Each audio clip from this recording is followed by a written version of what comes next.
Hello, my name is Keith Marzullo, and I'm the Dean of the College of Information Studies. It was my pleasure last week to welcome you all as we kick this off, and it is my great pleasure to welcome you to the Data Awards ceremony now that we've gone through, and I'm really eager to see the results.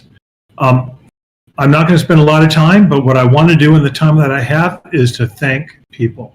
I want to thank the over 50 mentors we have from nearly 20 organizations, 30 judges from nearly 20 organizations, over 200 participants from 4 institutions, Montgomery College, U.S. Naval Academy, University of Maryland, Baltimore County, and the University of Maryland College Park. Those participants, about 3/4 were undergraduate and 1/4 are graduate students. Thank you for all of you for participating. I also want to thank the planning team because there's a lot of planning that goes into this event.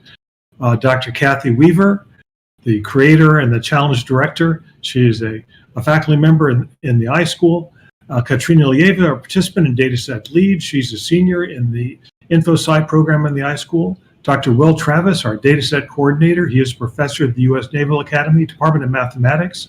Tatiana Buzbana, the sponsor lead. She is associate director for our InfoSci program at Shady's Grove.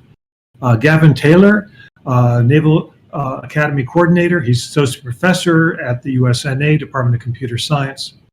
And finally, I'd like to give a special thanks to Jonathan Obenland, our technical lead. He's a senior at the University of Maryland College of Information Studies, and he built this Discord server that has made this whole event possible. Thank you, Jonathan, for all your work. Finally, I would like to again thank John Dillon. He is a U.S. Naval Academy 1972 graduate. He's given a generous gift for this. This was done in coordination with the Naval Academy Foundation. He also gave a general gift last year.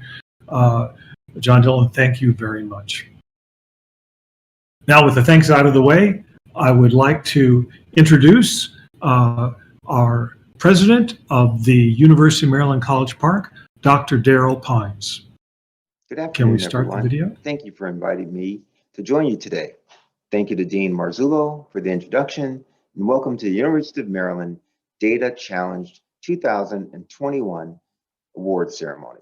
I'm Darrell Pines, and I'm honored to serve as the 34th president of the University of Maryland. As I have been in many virtual events throughout this pandemic, I like to tell you a little bit about myself because I'm a TERP through and through. I've been a part of the university for 26 years, arriving as a young assistant professor, moving on to the department chair, and then to becoming the dean of the A. James Clark School of Engineering. My wife and I have had 2 children who have attended this university and earned degrees, and we are a true Terrapin family. Now, I'd like to take the opportunity to highlight this year's Data Challenge theme and let you know how extremely proud I am of your data exploration efforts to cultivate better living. As an engineer, I have a strong interest in data and understand its relevance not only in science, but the arts, education, and business as well. I often use data myself to inspire my colleagues to take on new issues at the university, and I rely on every day to make impactful decisions. As you may know, last fall, I taught a course called Grand Challenges of Our Times, and we were thrilled to have Dr. Stephanie Evergreen, founder of Evergreen Data Academy, and a Fulbright scholar join us for one of our distinguished forums on October 14, 2020. She discussed data visualization and how it can be used to help save the world. The event was open to all students, faculty, and staff, and Dr. Evergreen's presentation served as a reminder of how we can use and apply data in our various areas of expertise, and how this can inspire behavior change. Data visualization is about storytelling, and we are all telling the stories of our time right now. Let us recognize that we have the power to tell stories through our data. And with that power comes responsibility to be truthful and honest. Together, we are tackling grand challenges, and data plays a critical role.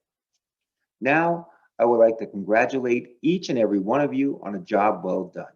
Your analytical skills, creative ideas, and ability to provide answers to unique questions through data makes you an extremely valuable asset to the university and our world. Let us all remember the importance of data literacy. Invisible patterns changing our own behaviors to make the right decisions, and using data visualization in order to cultivate better living. As we continue to navigate this pandemic, let's continue to envision and work toward a post-COVID-19 world. We must plan for the world we want to live in, one where we recognize our shared humanity, and one where we are motivated to tackle the most pressing issues of our time. I've engaged esteemed academic leaders at Maryland to pursue fearless ideas, and now I am challenging all of you to continue to change the world through data. I have great optimism for what we can achieve as a university community, as we have all learned to work and collaborate in new and innovative ways in this pandemic. I want to again thank you and congratulate you on the 2021 award ceremony for the Data Challenge. Thank you so much. Alrighty, thank you, President Pines. My name is Doug Ord. I'm the Associate Dean for Big Data at the College of Information Studies. Actually, that's not true. We don't have an Associate Dean for Big Data, but I'm an Associate Dean, and I work on Big Data. And so it is my real pleasure to be MC for this awards ceremony. We'll have a total of 9 awards, and the way it will work is I'll read out the title of the award, followed by the team name, the team number, and then the team will be dragged kicking and screaming, I'm told, although I think really a better way to say it would be invited, up to the video part of the front of the room here, where they will give us a 2 to 3 minute presentation. Now, after 3 minutes, if they are still talking, we will begin to charge them $9,000 per kilowatt hour. And so they would be wise to stop within 3 minutes. And then they'll answer 1 or more questions, and we'll all get to applaud as they are dragged kicking and screaming back to their original virtual seats. So, without any further ado, let me start with the first award, which is for the best expression of how to cultivate better living, and that's Team 30, which for some reason we call DC 21030 here, but it's really 30.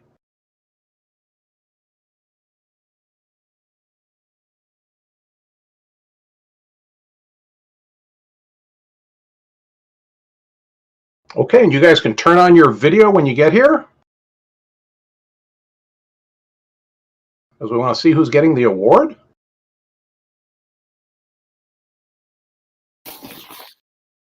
And if you'll introduce yourselves, say your names, please. Hello, my name is Jacqueline. I am a Master's of Public Policy and a Master's of Social Work student here at the University of Maryland. College Park. Hi. Hi. My name is Rutu Kopachi, and I'm a senior information science major here at UMD. Hello, my name is Iskender. I'm an undergraduate information science student here at UMD. Hello, my name is Rohan. I am a sophomore computer science student at the University of Maryland, College Park. Excellent. And you've got 2 to 3 minutes for your presentation.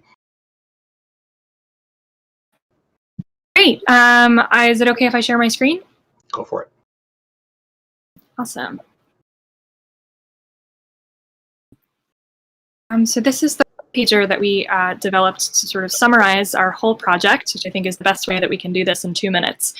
So our project was called Life in Lockdown, how COVID-19 has impacted daily life for a sample of American adults. Our sample included 564 adults surveyed between April 10th and July 8th, 2020. There were a number of biases, so to speak, in the data in terms of it wasn't exactly representative of the country as a whole. Almost a quarter of the respondents came from Maryland. They were majority women. They were overwhelmingly majority college educated, but we still thought it was going to be really valuable to be able to extrapolate some interesting information based on kind of the population that we were looking at. But we also pulled from a couple of other data sources. We looked at urban-rural scores from the US Census Bureau. We pulled our own data. from tweets to explore impacts on sleep and emotional state. We also reviewed existing research on sleep quality and air quality before and after lockdown restrictions. So our research question was, how have people adapted to lockdown restrictions due to COVID-19?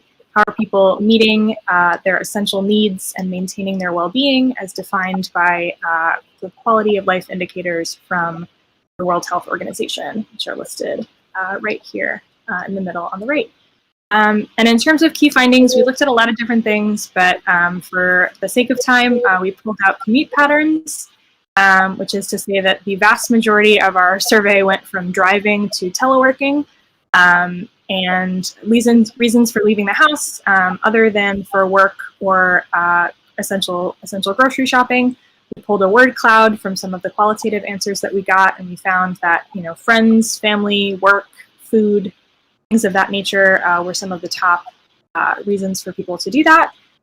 And then physical activity, we found actually, interestingly enough, that most people increased their level of physical activity after lockdown restrictions, with the exception of college-age folks, 18 to 25, particularly college-age women. And the reason we think this might be so is because gyms were closed. So older folks might have kids and might explore parks and other things like that, whereas college-age folks might be more used to using gyms. So overall, we find that all quality of life domains as identified by the WHO have been impacted by the pandemic. Some were positive and like increasing physical activity, but most were negative, such as reduced independence and disturbed sleep patterns and such like that.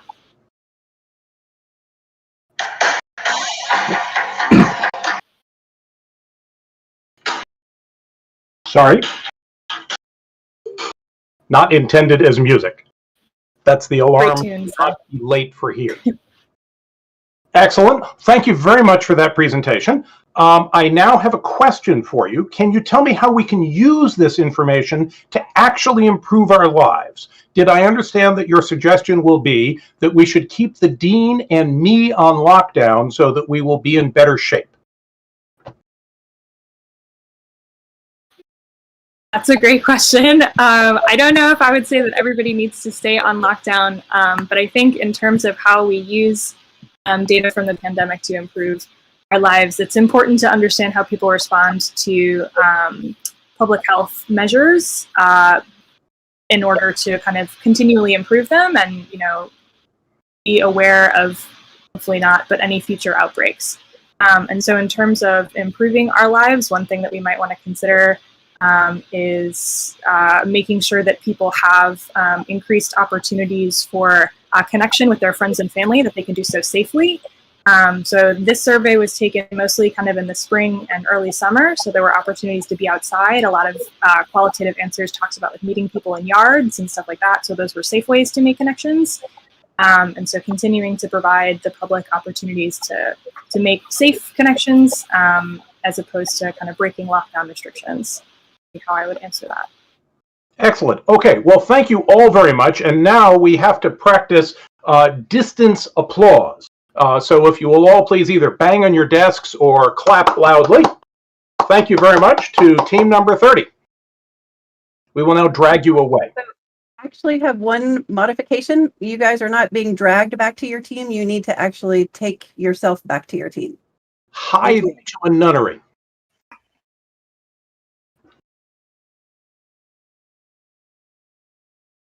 Banish thyself. Okay, excellent. An entire week and really good at moving around Discord. The next one, the next award is for the most innovative project. And that award goes to team number 29.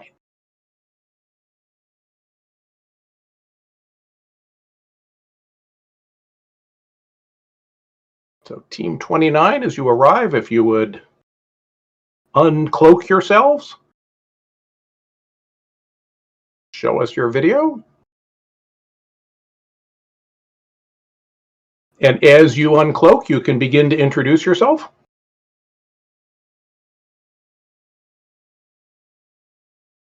Video. And as you uncloak, you can begin to introduce yourself. All right. My name is William Grunow. I'm a PhD student in the physics department. All right. My name is William Grunow. I'm a PhD student in the physics department. Whoever's got their volume up, you'll have to turn it down if you're listening to YouTube while you're with us in Discord. And if we could just go around and do introductions quickly. Sure, I'll go next. My name is Irfan. I'm a undergraduate computer science student at the University of Maryland, Launch Park. My name is Savia. I'm a first-year MBA candidate. Okay, and? My name is Tanushk. I'm a senior information science major at University of Maryland. Excellent. Okay, and it's your audio that we're hearing the feedback from, so you'll want to disable the audio side of YouTube, which is where the delay is right now. Yeah. Excellent. And who's giving the presentation? You've got 2 to 3 minutes. I will share my screen.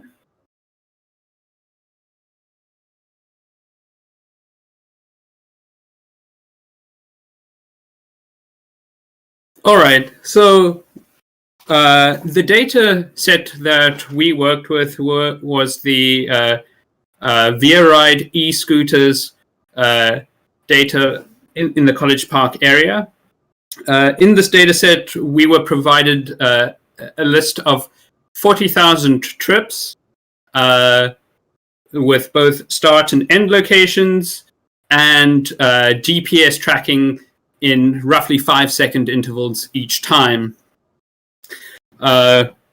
Each ride was accompanied by an associated customer ID, and so we were able to do both a geographic analysis of the data, a customer analysis, and we were able to interpret the reasons why people were using e-scooters. Now, our goal was to figure out ways to increase adoption of e-scooters. The question is why. E-scooters are, one, efficient and non-polluting, which is very important going into the future. They also have the benefit of reducing congestion and the need for large parking lots, so they can be repurposed for other more useful uses, such as new buildings and or green spaces. And we were able to show that in general, e-scooters actually save time compared to either using buses or walking around. So the recommendations that we could come up for how to increase the adoption was to identify roads that require bike lanes, figure out that the most used scooters are from large parking hubs for the scooters, and so increased access to large hubs would be useful. Most customers rode only a few times, so it's not their primary mode of transportation, so perhaps we can figure out how to incentivize regular use more, and just generally help teach students the positive benefits of e-scooters and try and show them what safe routes between different areas would be. Thank you. Excellent. Thank you very much. So I have a question about innovation, since you got the award for most innovative project. Some people say that innovation is innate. You are born with it. And other people say that innovation can be learned. And so can you answer the question for us? Is innovation innate or is it learned? It's trial and error, I think. So it's certainly learned, but it's also just trying to hit every nail with a hammer. Okay, very good. Well, thank you very much for demonstrating for us this innovation. Okay, and we will now have a group applause. We really have to work on the technology here. Congratulations. Okay, and you have to banish yourself now back to oblivion.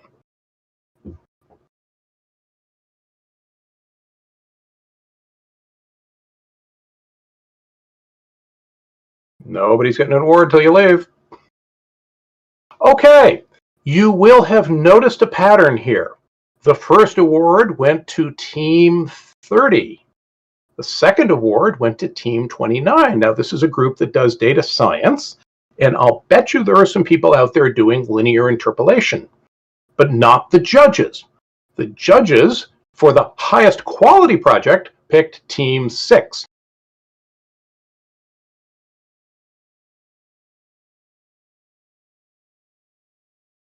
So Team 6, as you arrive, you can uncloak, show your video, unmute your microphones, and tell us who you are.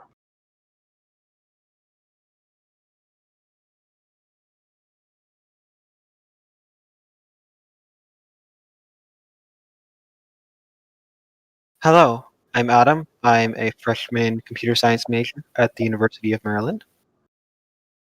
Hi, I'm Junrong. I'm a graduate student majoring in business analytics at UMD. You're muted. Hi. Hi, I'm Alicia. I'm an undergrad information science student at University of Maryland, College Park. Hi, I'm Tingri Liu. I am a master's student at in marketing analytics. Excellent. So congratulations on your award for the highest quality project. We're ready for your presentation. Thank you. All right, let me pull up. I can share my screen.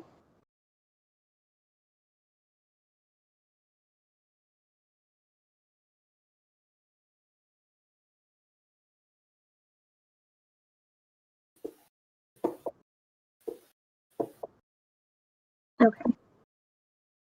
Is it showing up okay? I expect it is. It says watch stream, and I'm scared of pushing the button because I don't know what will happen.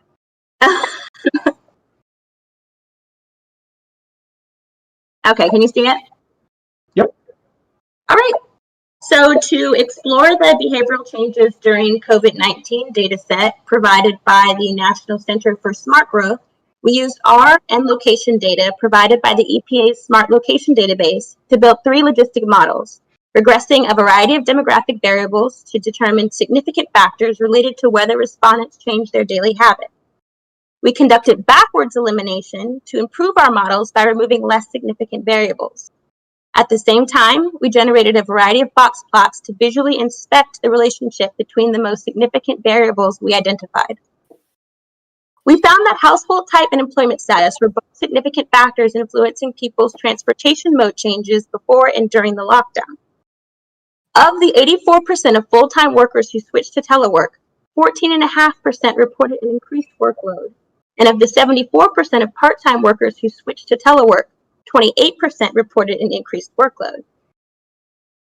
Our policy recommendations were that cities in more densely populated areas might consider implementing policies like dedicated park times for different age groups, or developing linked or enabled applications to facilitate crowd safety and monitoring. Likewise, policies incentivizing employers who prioritize work-life balance, allowing for flexible work hours and scheduling, would likely yield positive changes in the well-being and mental health of their work. Now, going forward, we would have liked to see more diversity represented in our data set. The respondents for our survey skewed female, college-educated, childless, employed full-time, and living in single-family homes. There was no data on race or ethnicity, employment industry, or socioeconomic levels, which would have been more representative of the general population. For example, most of our respondents indicated that they were telework ready, so our data set did not appear to include the perspective of frontline or essential workers. The brief World Health Organization quality of life instrument would have been an especially beneficial tool, providing a more valuable layer of understanding into how the pandemic has affected quality of life, both emotionally and psychologically.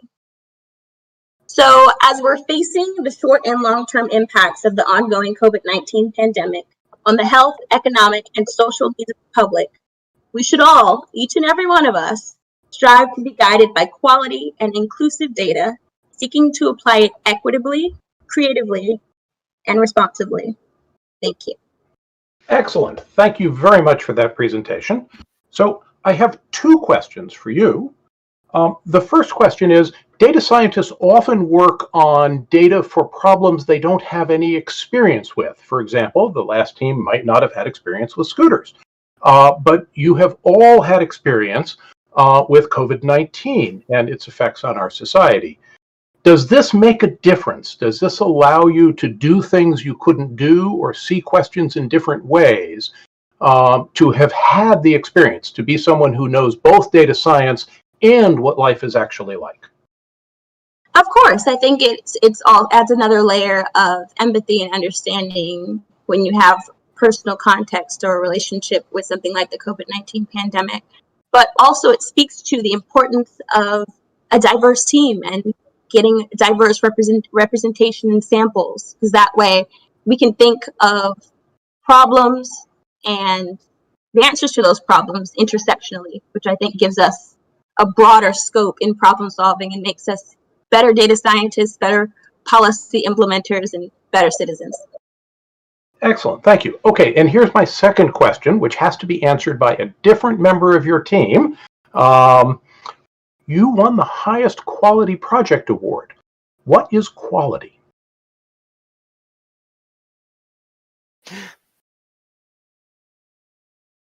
We're data scientists, not philosophers, so it's going to be very difficult for us to give a concrete answer, but I would say quality is the ability of something to meet its goals or even exceed its goals, and the ability of it to have a positive influence on those who use it and possibly the world at large. Excellent. I think you have a future in philosophy, and I think we all have a lot to learn from you. Thanks so much, and congratulations again. Thank you. Thank you very much. Thank you. And now you have to banish yourselves. Okay.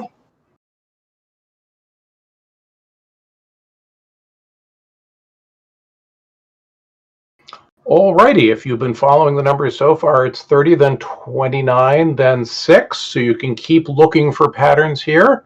Our next award is the best expression of results, and that's team number 42.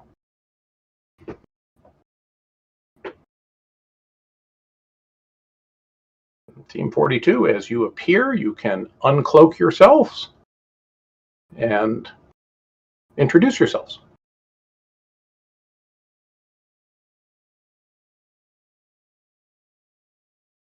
Go for it.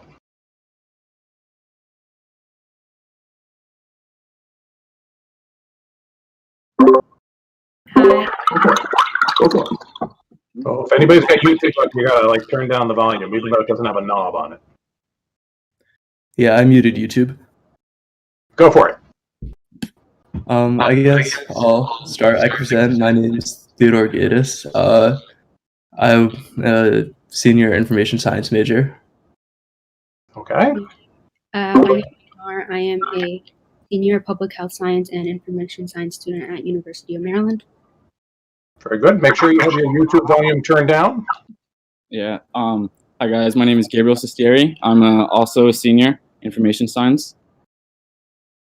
Okay. I'm Brendan Goodhue, also a senior in the information science major. Well, welcome. Congratulations for the award. Could you give us your presentation, please? Yeah, I could screen share for it.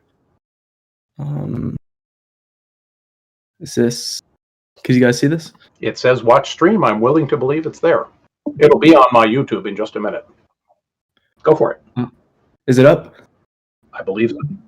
Okay, so we did our project on trends in COVID data in the Schengen area of Europe.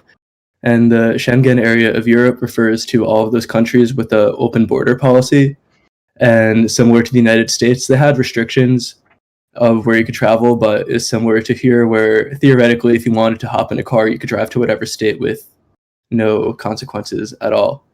So our research questions we wanted to answer were, in the Schengen area, does a spike in a COVID-related indicator in one country correlate to a delayed spike in the indicators in their neighboring countries?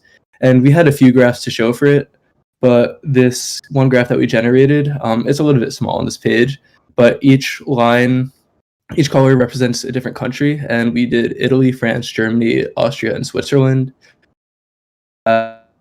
common touching borders, and you could freely travel between them. So what we found was pretty interesting is starting in the summer, around July, that's the most clear spike, there's a spike of cases in Austria. Then around 2 weeks later, you see a smaller spike in France, same with Germany, and same with Switzerland. And you can see that pattern continues. So spike here, time delayed spikes everywhere else. And while we can't say that there is, like, we couldn't really discriminate between causation and correlation, because it could just be correlation that there happens to be spikes in neighboring countries, but it also could be due to free travel and the virus spreading that way. Our second question was based on the levels of trust in the government, health officials, World Health Organization.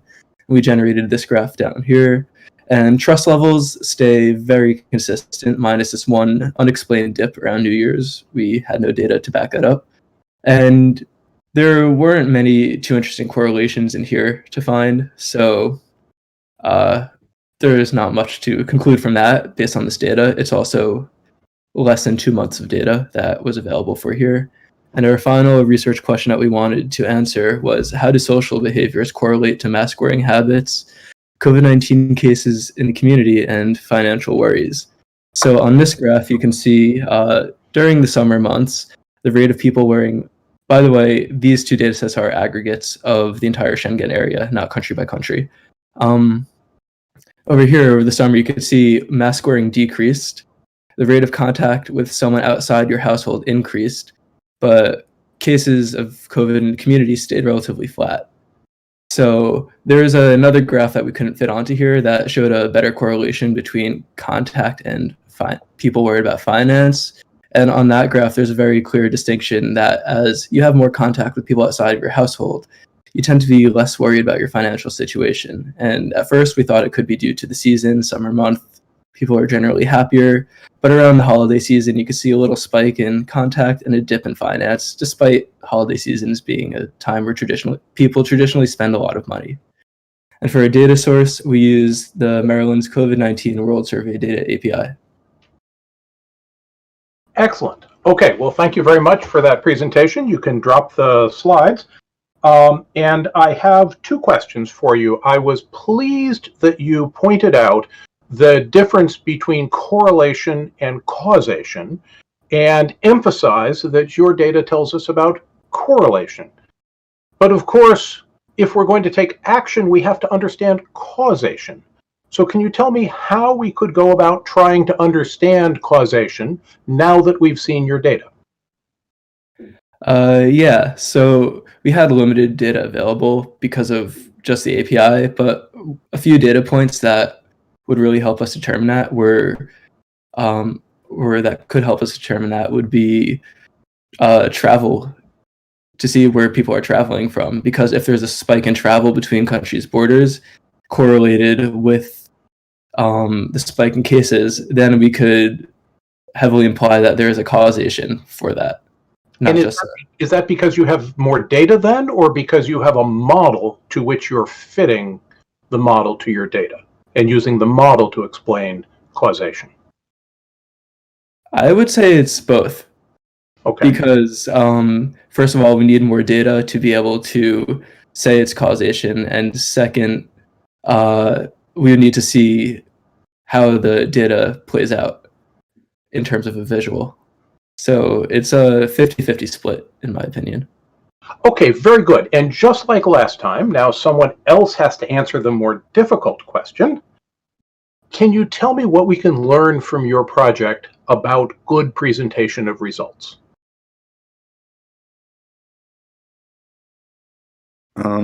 I can talk a little bit about this.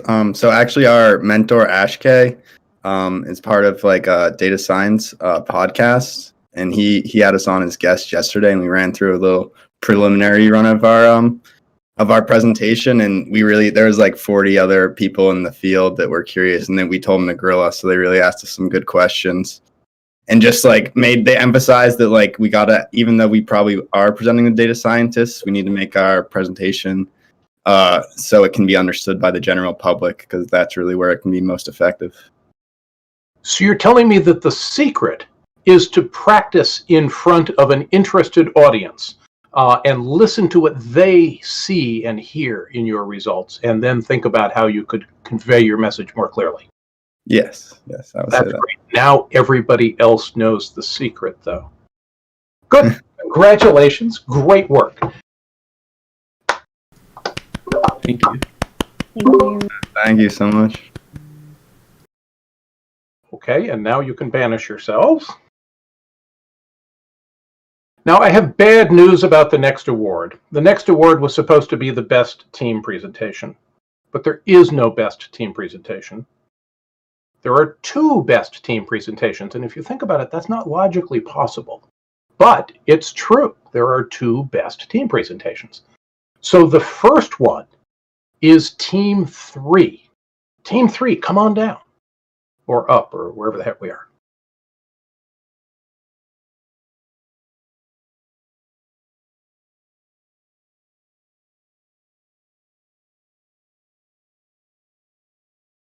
Okay, you can start introducing yourselves as you unmask.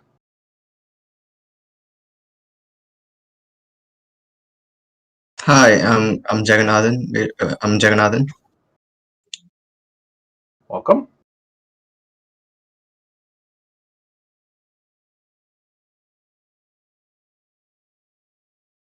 Still muted? There we go. Hi, I'm PK, a junior information science major at College Park. Okay. You're still muted? I'll share my screen. Sorry, did you hear me? I'm Kave. Welcome. Okay, so congratulations. We're about to hear the one of two best team presentations.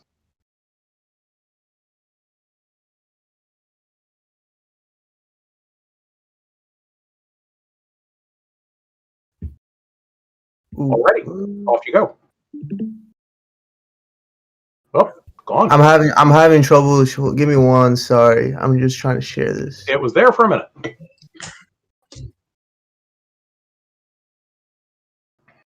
There you go. Can you see that? Yeah, it's back. Yep. Great. So we're Team 3, and given the unprecedented circumstances of COVID-19 this year, we decided what no better data to dive deep into and study would be the rise in COVID-19 cases and what's truly causing it. So before we dived in and understood the data, we were asking ourselves exactly what were some changing attitudes towards COVID-19, and with that, were there any causes in the number of cases? In addition, we were also wondering if there were any particular locations that were at an increased risk of becoming a hotspot for the data provided.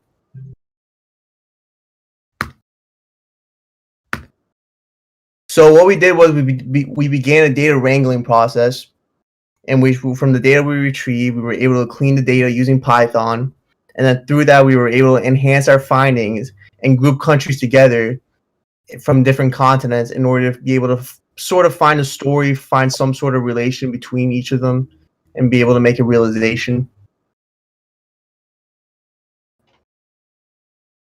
So we picked like 7 countries out of 110.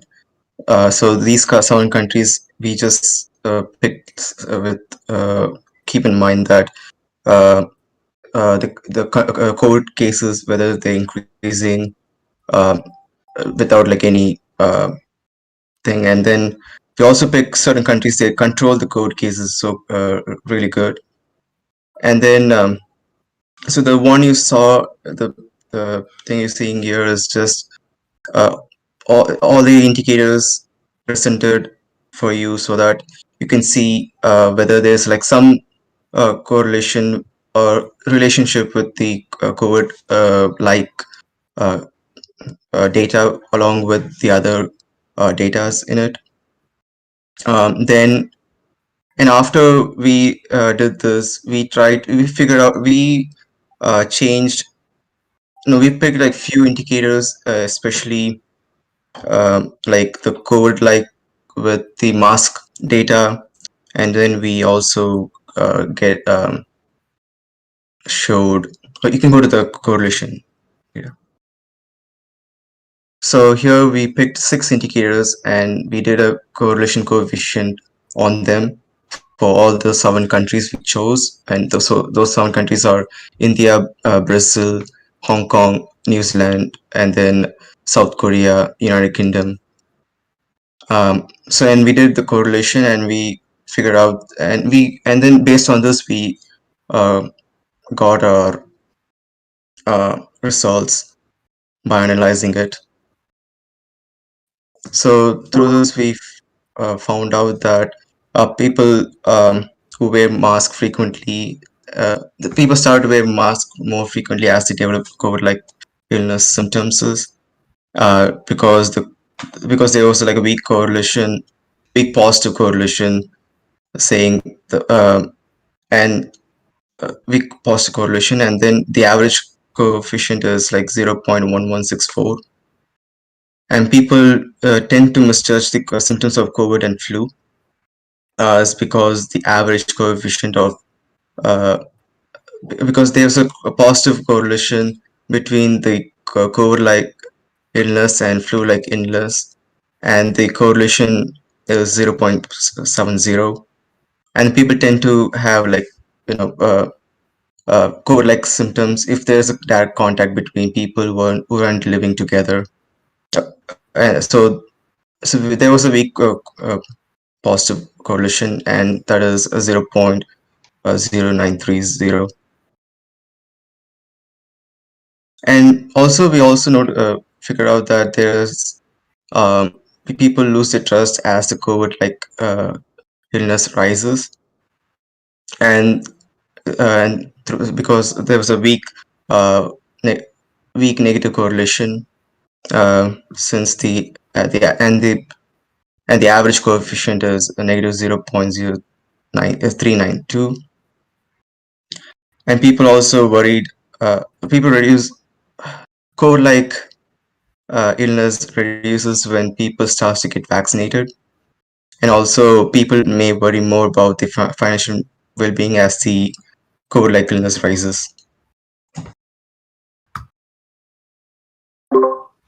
If you can go to the conclusion slide, since we don't have much time. So overall, we saw that the numbers of cases within the countries that we analyzed significantly dropped once people started wearing masks, and also after vaccination started, we saw reduced in COVID-like illnesses, and also social distance practices helped prevent the spread of COVID-19. And lastly, small countries tend to manage COVID-19 more efficiently than high populated nations. Okay.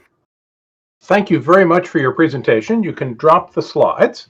I have a question for all 3 of you to answer. It's the same question for all 3 of you. Is an excellent team a group of excellent individuals, or is there something about the team that makes the team excellent? I think a team that has specialized roles and doing their strengths, each part, and then combining all of them together, all of our talents, in order to build that one collective project that ideally makes the best team, in my opinion. Okay.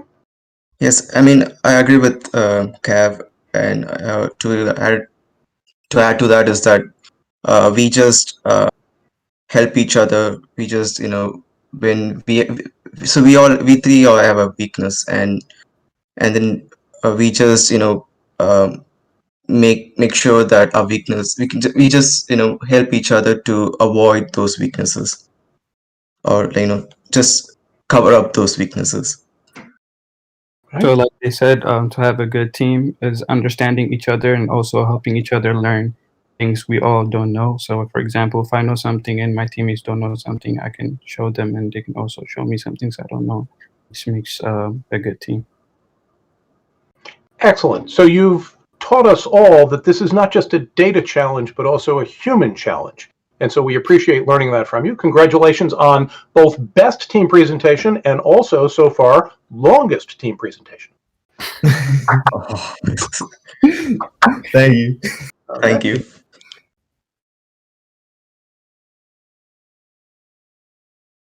Now, when we asked them earlier, Team 3 told us that they were actually the best team presentation. But then when I talked to Team 15, they told me that they were the best team presentation. So Team 15, come on up and duke it out with Team 3.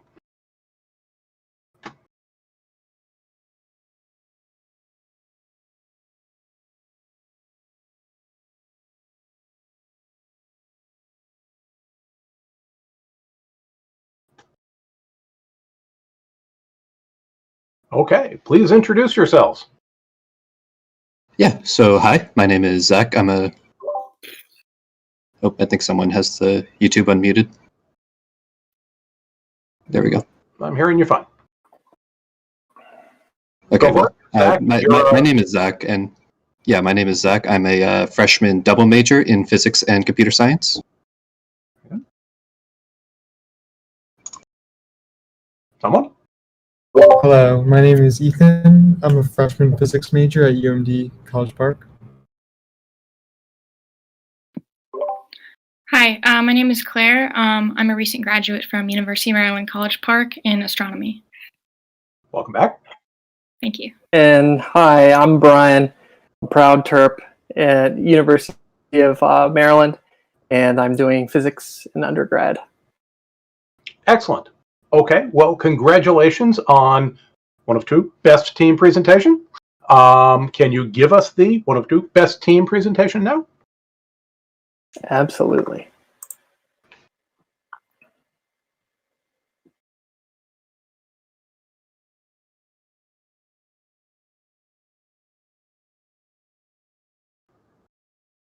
So I'm guessing you guys can see the slide?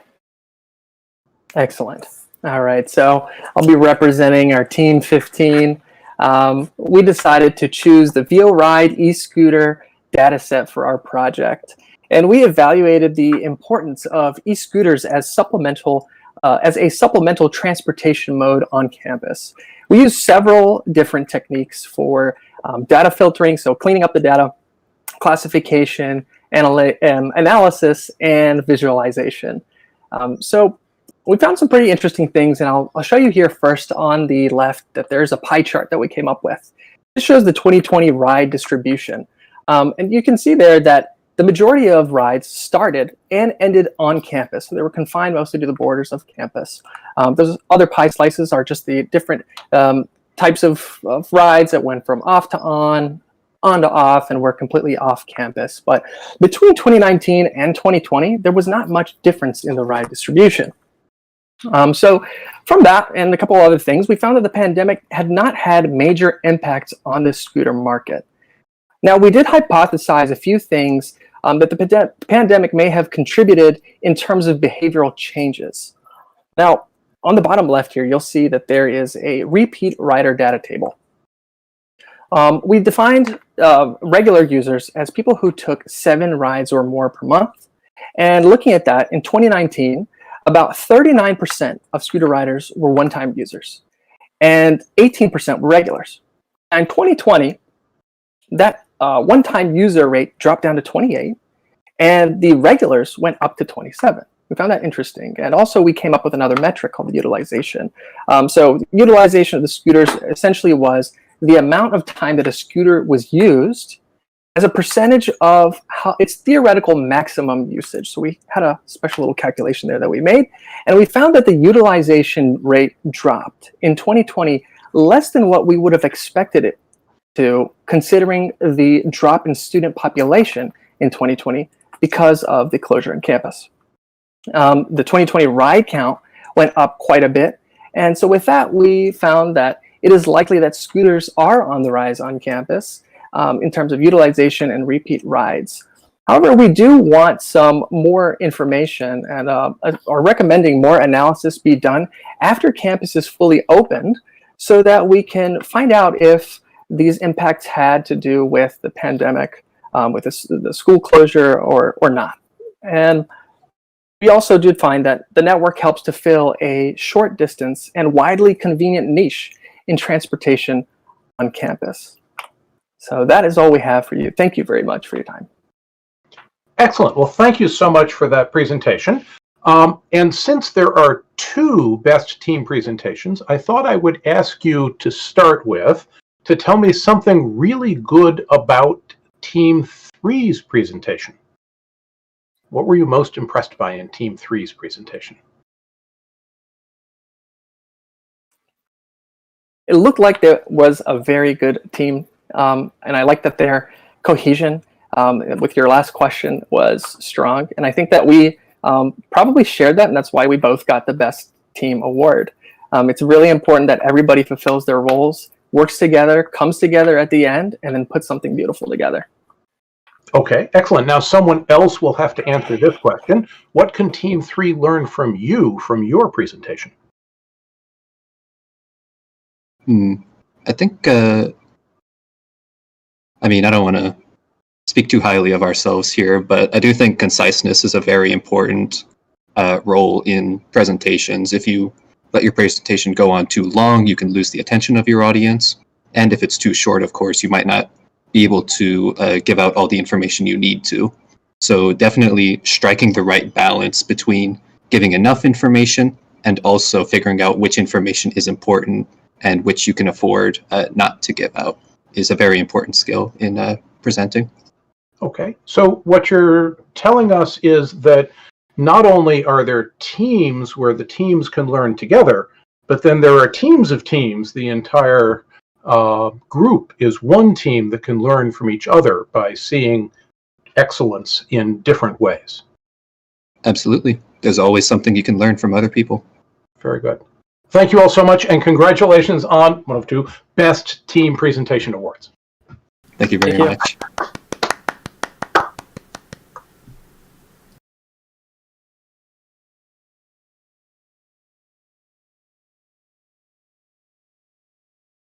All righty. Getting towards the end here. If you've been following the numbers pattern, you might have a guess for who's next. This is the Outstanding Undergraduate Project. Look around, see who the undergraduates are. Okay, Team 1.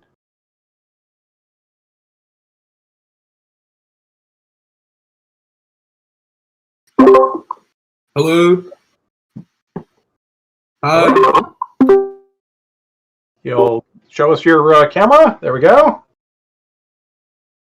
Very good. If you'll unmute and introduce yourselves. I'm Sakib Sarwar. Everyone else is muted. Rachel, Heather. Hi. My name's Grant Butchery. I'm Rachel Monkey Aaron. Very good. I'm Grant Butchery. I'm an information science student. Okay. I am Aaron. I'm also an information science major. Okay. Excellent. Well, we're waiting to see the presentation on the Outstanding Undergraduate Project.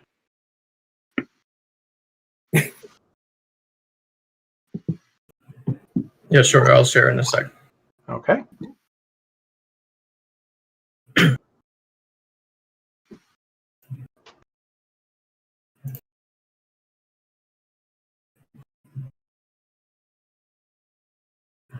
Can you see my slides? Yep. Awesome. So we did our project on the behavior changes in information science during COVID-19, and we looked into. Somebody's gonna have to turn off their YouTube sound or mute. Okay, sorry, you're good. Okay. So yeah, like I was saying, we did our analysis on the behavior changes during COVID-19, and we looked into a lot of variables such as the exercise before and after COVID-19 in relationship to things like age, sex, number of people in the house, and a bunch of other variables. And we ran a lot of analysis tests such as chi-squared and ANOVA tests in order to find out what variables were related to the physical activity before and after COVID. And essentially what we ended up finding out was that there were two variables that stuck out: the number of people who live in a house and their relationship before and after COVID, and the relationship between age and the relationship before with exercise before and after COVID. So I'll skip on towards the slides that go to that.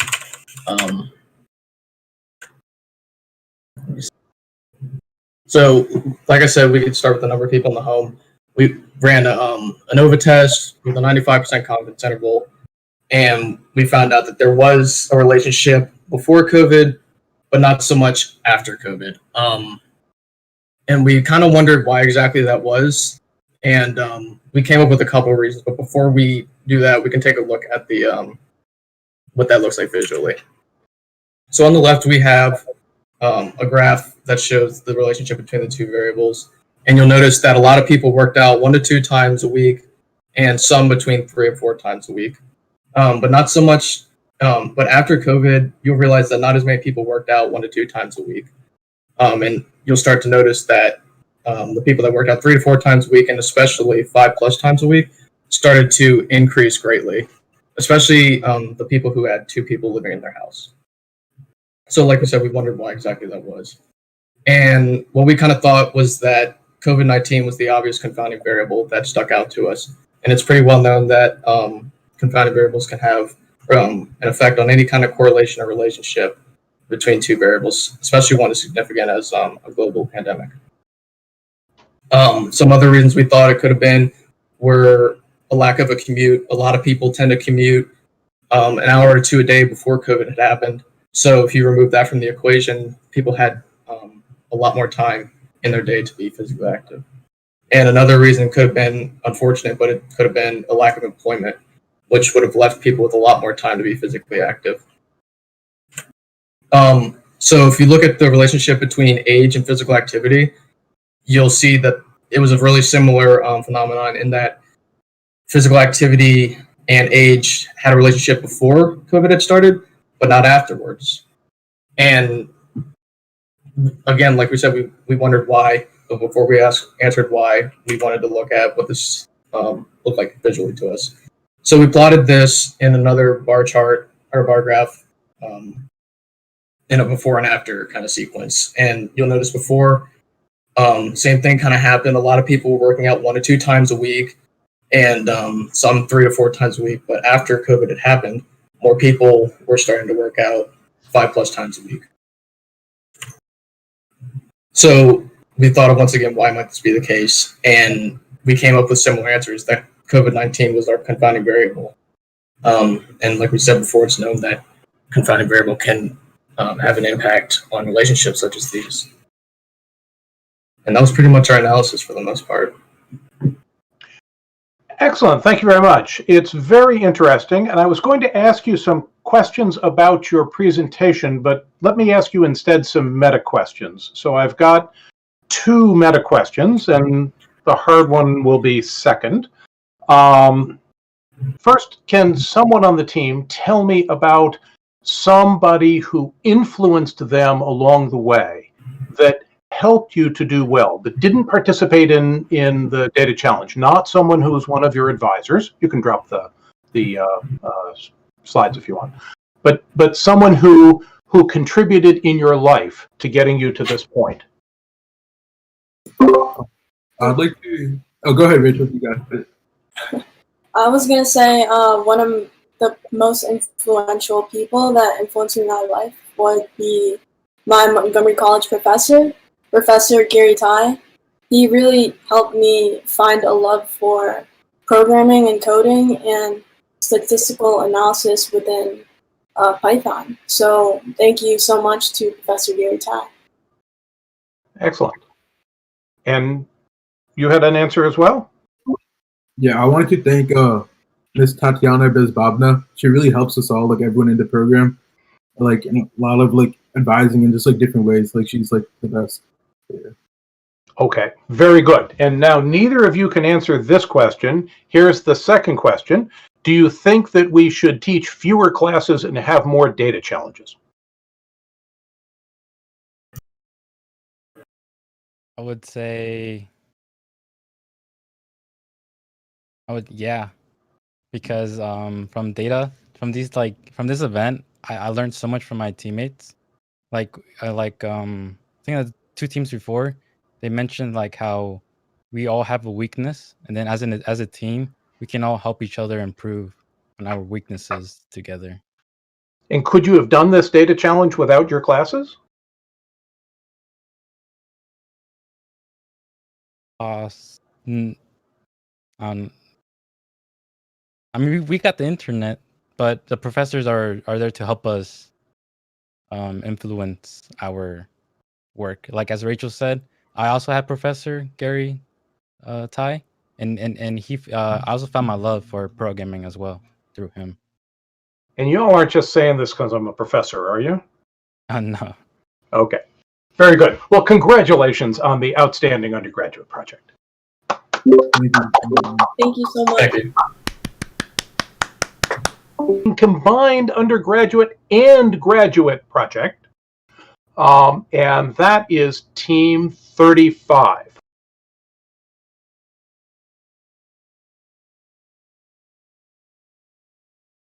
Winner of also the best cat picture. No?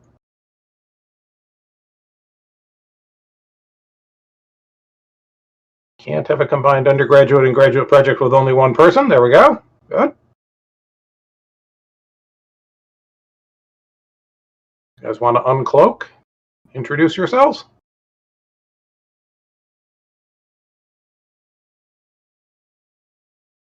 Got to unmute. We can't hear you. Yeah. We're not looking. Don't worry.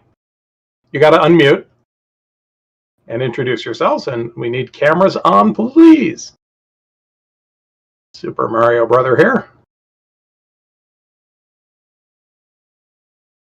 And cat person. There we go. Okay, if you'll turn down the volume on your YouTube, and there we go. We got the camera coming. Alrighty, you want to introduce yourselves?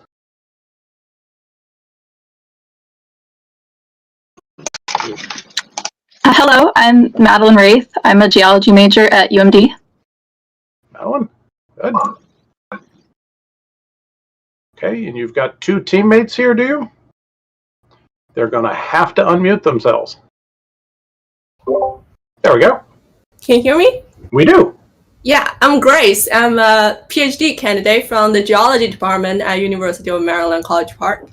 Excellent. And who is your third member? James. And I'm James Boggs. I'm a undergraduate computer science student at University of Maryland. James, what is it with the computer scientists? They don't have cameras? Oh. There. Whoops. There we go. Okay. Good deal. Okay. Well, welcome and congratulations on the best outstanding combined undergraduate and graduate project. If you want to give us your presentation.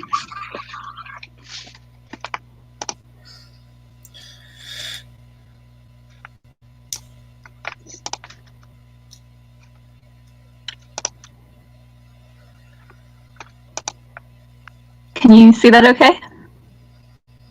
We've got the stream.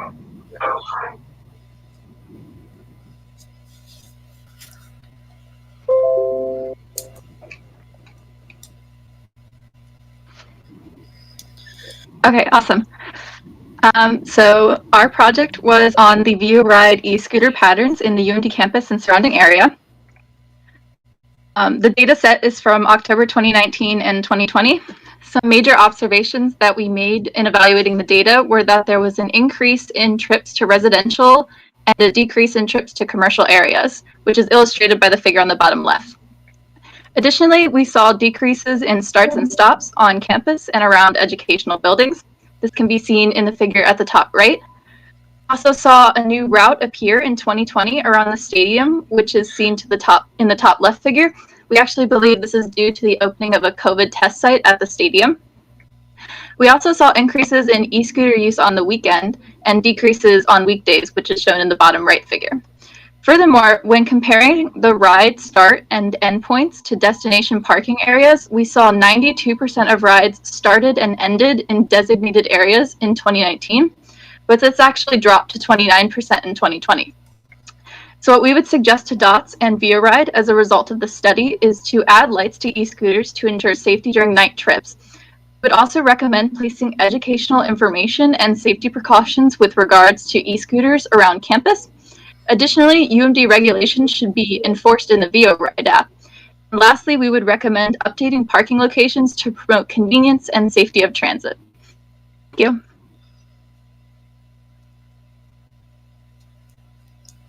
Okay, very good. Are you seeing my video? I think I have disappeared. Can you hear me? Yes, we can hear you, but Okay, we cannot you'll have to see just your video. imagine what I used to look like while we wait for the technology to sort itself out. And so I've been thinking, since you're a combined undergraduate and graduate project team, which is better, being an undergraduate or being a grad student? Oh boy. I guess that's a tough question. I think they're really different. Something I've learned, because I actually work a little bit with Grace in a lab, so that's how we met. And I think the schedule of a grad student and the schedule of an undergrad student is incredibly different. So it was really interesting to see like different aspects that we could each bring to the team. Okay.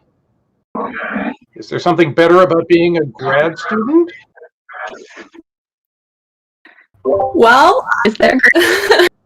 I really like the energy of undergrad. They're always full of classes, but they can still be energetic in doing projects, especially they contribute lots of their time in working on this statistical project with me. So I think that definitely I can learn a lot from them, and then their enthusiasm about solving realistic problem with statistics that they learn from class.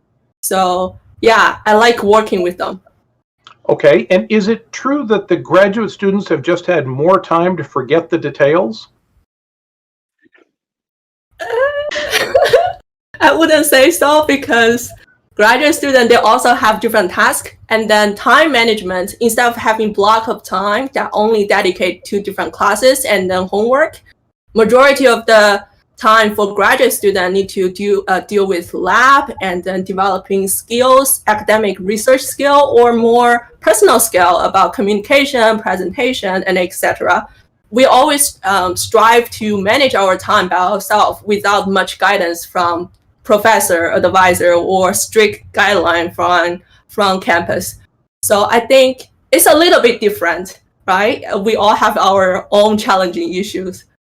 Okay, excellent. And one last question for the undergrads. Are you going to be grad students one day, or did you learn not to become a grad student? I'm still planning to become a grad student. Is that just because you don't want to ever leave school? No, I'm very interested in research, so it seems perfect. Okay. And I guess I'm not planning on being a grad student, so I guess I didn't change my mind. Okay, very good. Well, I didn't plan on being a grad student either, and look what happened to me after a while. So, okay, excellent. Thank you very much. Congratulations on your award for Outstanding Combined Undergraduate and Graduate Project. Project number 61.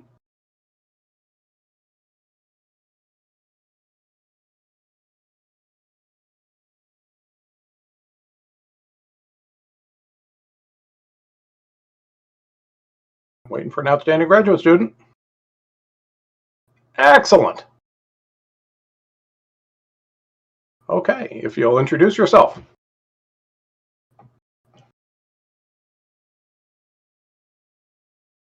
No, we don't hear you because of, there we go, you're muted.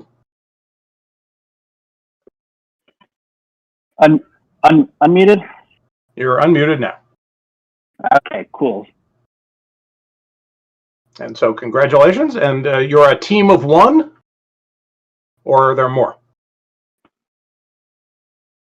Yes, sir. Are you a team of one? Yep, just Excellent. myself. Okay. Very good. So we're ready for your presentation when you're ready. Okay, sorry for that. I forgot to mute the YouTube. So I'm James. I'm a PhD student in the JQI physics department. I'm going to go live with the screen sharing. Hopefully that works. Just, I guess, a quick overview of what I looked at was this opportunity zones data set provided from the HUD department. So the opportunity zones are, they were part of the 2017 Tax Cut and Job Act that provided governors the opportunity to designate up to 25% of census tracts to be these opportunity zones, which results in tax benefits allowed as a means of bolstering investment and job growth in the area. And some of the criteria for that have to do with poverty rates in a census tract, some of the low income, whether they're contiguous or not. So my approach to this was to try to model whether or not, based on the 5-year American Census Survey data, whether or not a census tract was designated or not. And my approach for this was just using gradient boosted decision tree, which is basically how I envisioned the governors making their decisions, right? They go through criteria. If it's low enough income, if it's high enough poverty rate, if there's this many empty houses, it's an opportunity zone. So when I fit these models, they don't particularly generalize very well, which is most likely due to the fact that the decision is not super quantitative, but it's more of a qualitative, I guess, decision that goes on. But from these models, what I was hoping to do is analyze some trends. And from the packages in Python, you can look at the most important features from these trees, and a lot of them are what you would expect. From this, I have renter-occupied units where they're paying a lot more when they're not making as much money, no bedrooms, low rent. So from these, which is just trained on a single state data, I can extrapolate to doing this for each 50 state plus district, and look at what the most important features were in this designation. And you see exactly kind of what you would expect, where rent, income, poverty rate, and unemployment play a big role. And once I had that, it was, you can look at the map and see if maybe there's regions where certain features came out. And there really wasn't. So basically from this data, I would say that it would be more interesting to look at the results of the post-investment. So what kind of job growth can be stimulated, what kind of companies and investment can be brought on based from the opportunity designation. So thank you. Okay, and are other people seeing the slides? Because when I look at them here, I'm not seeing the slide. I'm seeing it's trying to project the slide. Perfect. Okay, so give us a minute to just take a look at the slide there, so that we don't miss the opportunity. And as you can see, I've got my camera fixed, I think. Yes, you do. Excellent. So in the meantime, while you keep your slide up, maybe so people can look at it, let me ask you some questions. First, I'm curious as to whether the thing that makes the project is the data that you're modeling, the model that you're using, or the modeler who's using the model. Which of them is responsible for the Outstanding Graduate Project Award? So I guess the second place graduate student award was responsible. Most likely, I guess, a combination of it. This wasn't necessarily the best model. I spent a few days trying different models, and a lot of them didn't fit as well. So mostly I was just trying to make it as interpretable for myself as I could, and try to extrapolate features from the model that I had instead of spending more time tinkering around. Okay, and did I understand the second thing? You said that you think that the governors have gradient boosted decision trees in their heads? You know, I don't want to speak to any of them, but they definitely don't have, that's definitely not what's going through their head, but from the image that has their eligibility criteria, that's kind of what I imagined was going through their heads. I'm sure there's a lot more that goes into it, but yeah, let's just say, yeah, Cuomo's got that up there. Okay, and the third question is, you said you're from JQI, but you didn't tell us what JQI is. Oh yeah, of course. JQI is the Joint Quantum Institute, the physics department, collaboration between UMD Physics and NIST. So quantum is, do I remember correctly, it's we can either know your position or we can know your speed, but not both of them at the same time? Exactly. But it Exactly. looks like you're sitting in one place at speed 0 right now. So I thought I knew your position and your speed right now at the same time. What am I missing? Oh, you got me. You got me. You just violated all of quantum. Okay, very good. So congratulations on the outstanding graduate project. Thank you, sir.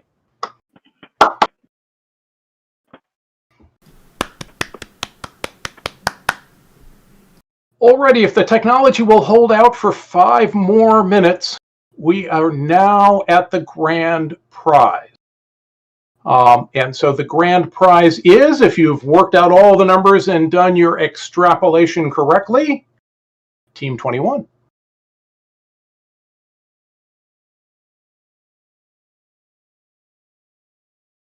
Up, best dog picture.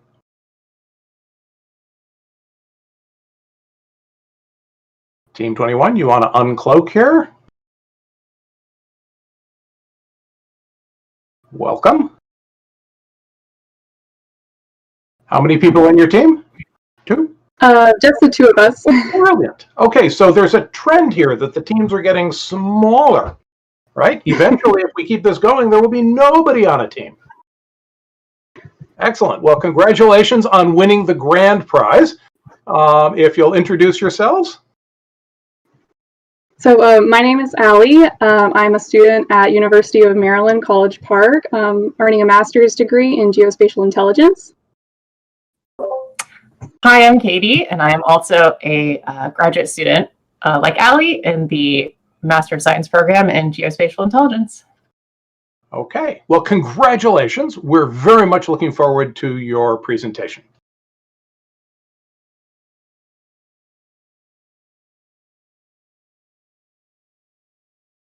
Who's going to be showing it? Okay, you'll need to unmute.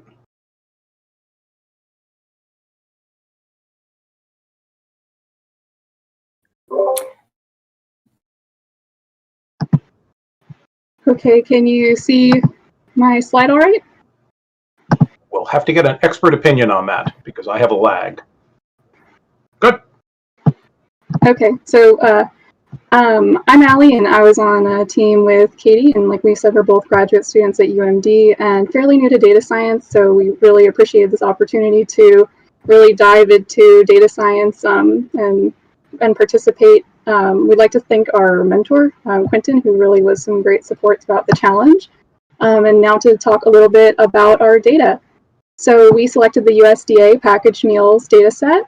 This came with a CSV file of over 4,000 rows of meals, including their ingredients listed in a single cell. From this, we were able to extract over 6,000 ingredients using R. And we also downloaded some supplemental data from the USDA with nutritional information for each of the meals. So a little bit about the steps that we took to analyze this data. The first thing was looking at some data cleaning. It arrived very messy with all of the ingredients just in one cell, a lot of special characters, brackets, and things that needed to be unnested. So we were able to parse and unnest everything using R.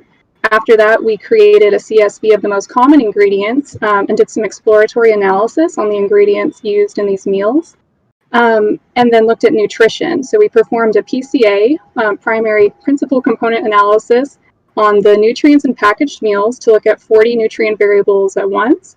And this revealed that most packaged meals are lacking in some key vitamins and minerals, such as iron. And this might be correlated with anemia in women and children that was reported by the WHO on their global nutrition monitoring framework. A little bit about our results and recommendations. So we created this most common ingredients list, which is available on our GitHub, that agencies can use to leverage information and focus on sustainable food sourcing. And companies can use to modify their supply chain just to focus on these ingredients. We'd like to increase accessibility of healthy packaged meals for food insecure groups by increasing the amount of high nutrient vegetable-based meals available to food insecure Americans that are using Supplemental Nutrition Assistance Program, or SNAP. We'd like to promote research and ways to improve nutritional values in packaged meals by sharing this information with organizations that develop methods of preserving nutrients in the packaged foods.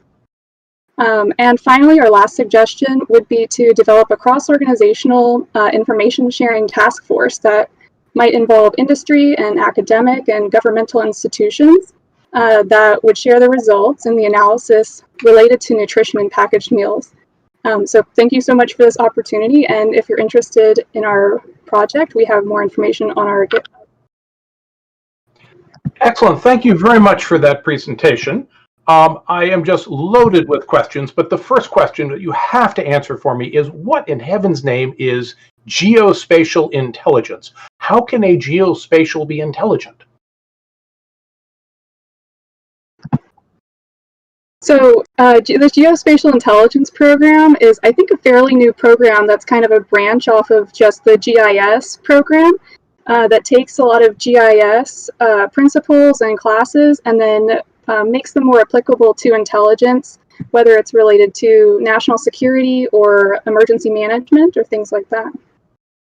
I see. Okay, and if you'll take turns in answering, you said that you're new to this. Can you tell me the benefits of being new to this? I'm happy to start. I would say one thing that Allie and I were actually talking about as we were building this slide earlier this afternoon was how we explain what we worked on in terms of our process for the project, the analysis. We learned a ton around the amount of time it can take to clean data. And so we were talking about how our ability to explain things, we may explain them more simply because we're still learning it and we are newer to working with unstructured data like this. So that may be easier for those who are hearing our presentation to understand, what we're talking about, where we're coming from. Okay. And so here's my third question. Did you look at the data? And if you did, what was the most unusual ingredient? So one time we were doing some data cleaning, and it's a long process of cleaning, then sorting to see what kind of errors appear, cleaning again and sorting. And I don't remember exactly what we were looking for, but searching for a couple different errors, we found an ingredient that made us laugh called including the ham. Just one instance of including the ham. And, after we were just kind of frustrated and digging into this data, that made us laugh. Kind of brought some joy to it. And including the ham was used in, I want to say it was at least 24 meals. So they were all from the same factor. Excellent. Okay, and my last question, can you tell me how doing this will change your life? Or change your year, or your week, or your month, or your day, or something? Well, it's made my day. I'm super excited that, coming into this as feeling like we're beginners compared to where others are coming from in terms of the data science programs.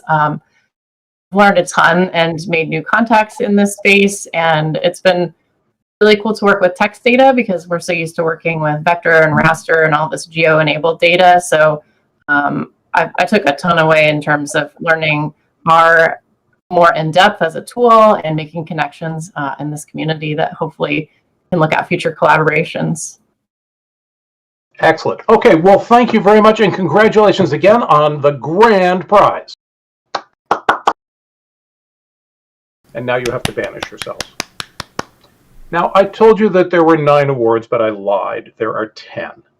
The award for Best Data Challenge Organizer goes to Dr. Kathy Weaver.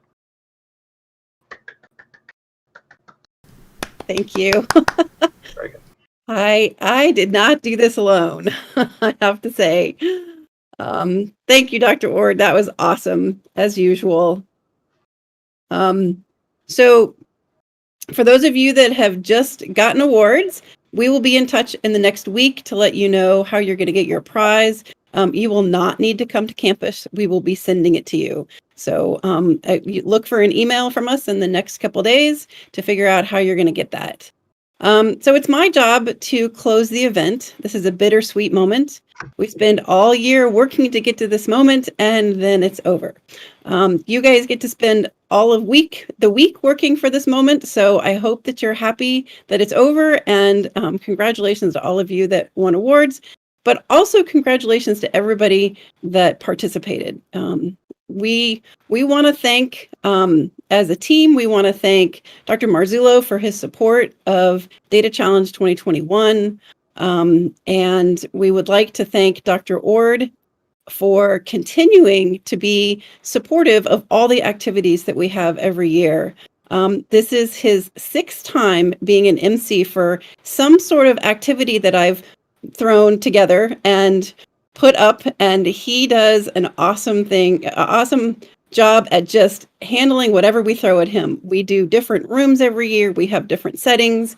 And this year we put him online, and I think he did a fantastic job. So let's give a hand to Dr. Ord. All right.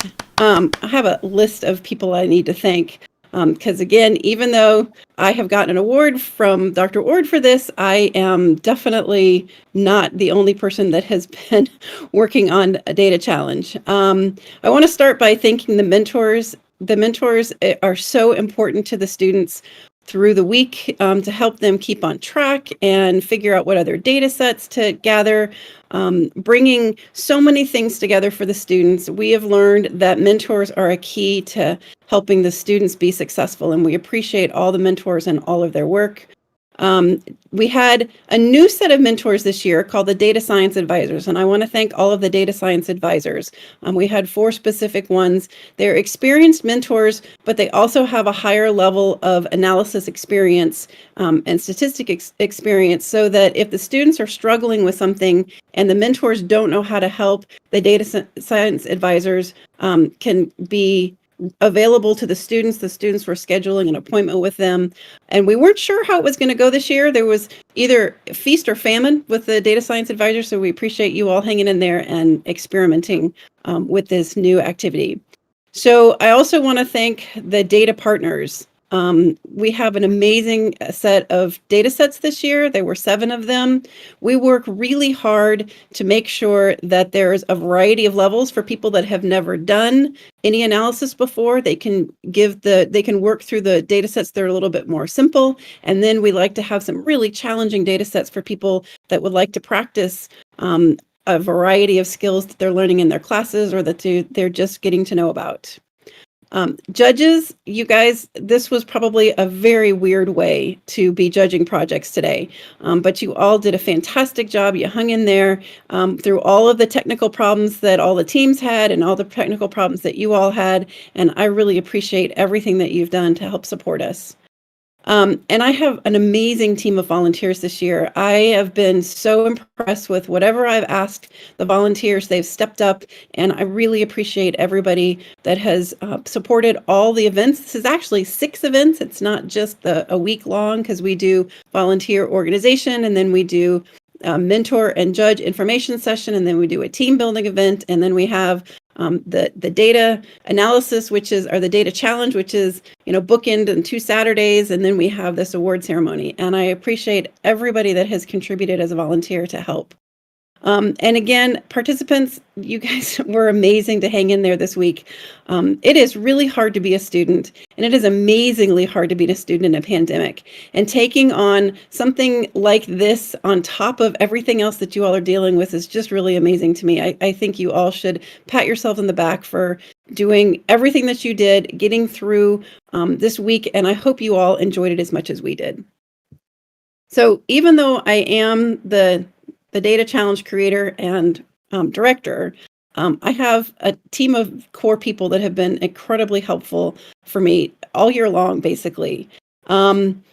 Katty is a senior in the College of Information Studies, and she has been with me for 3 years. She was a volunteer first, and then last year she was the senior student volunteer, plus she was managing all the participants.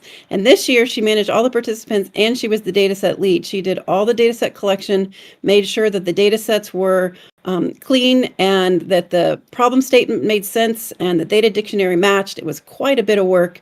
And she did a fantastic job because she has seen how important the data sets are to the students and how the data sets make them successful. So excellent job, Kathy. Appreciate that. And then Dr. Will Travis from the Naval Academy, Dr. Marzullo mentioned him earlier, also as part of our team. He was the other data set coordinator. He gave final word on whether the data sets were actually ready to go. And we appreciate all the support he gave us. Tetiana Bezbabna has been the sponsor lead. You all have talked to her on email a gazillion times. She's been so fantastic about answering questions and helping us out. And we really appreciate all the effort that Tatiana put into this. Gavin Taylor, Dr. Gavin Taylor is an associate professor at the Naval Academy, and he is my contact over at the Naval Academy, and he has been not just supportive of all of the activities that we've had for back and forth with the Naval Academy, but he's been supportive of everything else that we've done. So I appreciate all of Gavin's help. And then Donald Haydenblatt is not officially part of the DC-21 team. However, he seems to be the one that's saving the day over and over again. And we appreciate everything that Donald has done. He seems to understand how Data Challenge runs, probably because this is his 4th year of participating. He's always been a mentor. He was one of the data science advisors this year. And the support and encouragement and cheerleading that he gives us has really made us successful this year. And then I want to give a special thanks to Jonathan Obenland. He is a senior in the College of Information Studies, and he is our technical lead, but he took technical lead to a whole nother level. He built everything that we're looking at on the Discord server, and all the bots that make this happen. It was very impressive. He also built the ticketing system for the data science advisors and the data partners. And I have to say that I've worked on a lot of ticketing systems before, and it's probably one of the best that I've seen. It was very impressive. Right now, he's actually running the YouTube video, and he sent me a picture of his desk one time, and he has 4 screens, but he told me that he needs 6 to actually get the YouTube video running. So he has to split 2 screens in half, and he just is managing this like it's no big deal. And I gotta say, that hurts my head to think about it, but he is just doing a fantastic job of supporting us in every way that he can and taking care of all of the problems that we had today and through the week, actually, and the last couple months. It has just been really fantastic. We really appreciate that. And Andrew Knox, his backup, is also one of our students in the College of Information Studies, and he has been incredibly helpful for us in the last couple of days too. So it was an amazing year building up to this, and we really wish that we could have been in person to hear everybody clapping and cheering, but we really do hope to see you in person next year, and thanks to everyone for a fantastic event. And to quote Lester Holt, take care of yourself and each other.